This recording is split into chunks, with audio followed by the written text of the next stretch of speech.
What did the war do to me? Sometimes I tear up when I hear the national anthem. Is there something wrong with me? I don't let anyone see. I'm good at that. Sunglasses, looking away. I can camouflage it pretty easy. Is there something wrong with me? I didn't used to be like this. Sometimes when I'm reading a book about war, a soldier or a Marine is shot or blown up or badly wounded, or he slowly bleeds out.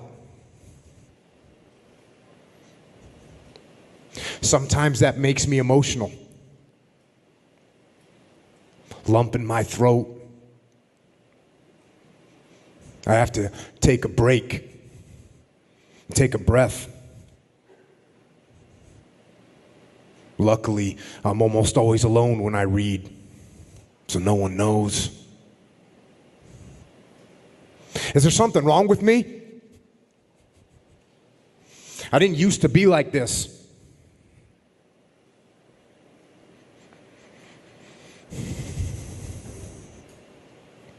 Sometimes I think of them,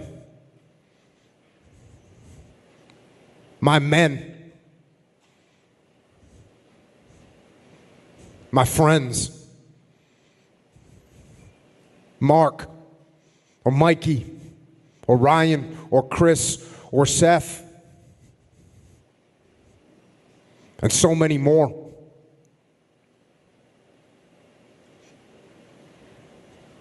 I'll think about them sometimes. And sometimes I'll bow my head and cry like a child.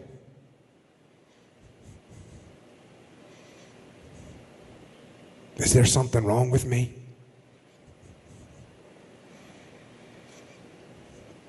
The war was hard. Seth Stoner, my faithful friend and lieutenant, he wrote this about the war. Quote, "The guys with whom I served with in the platoon were stellar. They were quirky, personable, intelligent, courageous, athletic, and overall, they were the kind of guys you always wanted to be your friends.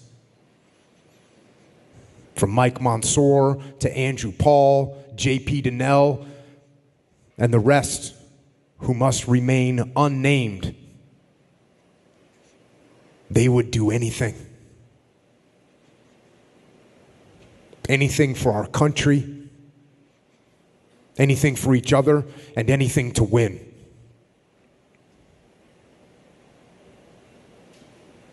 In many ways, I felt inadequate to be their leader.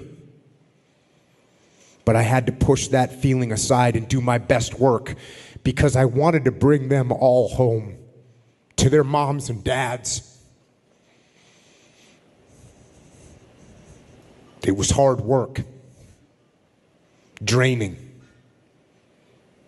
While we were on a sniper operation in Ramadi, I went to where my lead sniper, J.P. Donnell, had set up his sniper hide. I wanted to get some feedback from him on what he had been seeing and the atmospherics of the area from his point of view, especially to see if he believed that an attack was imminent. When I found J.P., he was on a break from the gun. And another one of the guys was looking through his scope down the dusty street. And JP, our lead sniper, point man, sometimes breacher, and wielder of the hooligan tool, he was on the hard floor, asleep, getting in a quick nap before the dusk attacks, which typically came immediately after the evening call to prayer and when the accompanying calls to fight the Americans from several of the minarets in town.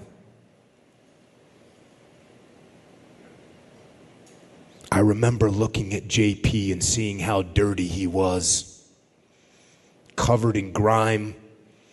His combat uniform was greasy, blood and tar stained, caked with the dirt and fine sand of the streets and buildings. His hands were claw-like, as if he was grabbing something in a dream. But he was completely still and motionless. At that time, I realized the great toll these operations were taking on these men. So I was glad to find JP sleeping a bit in between his watches on the gun.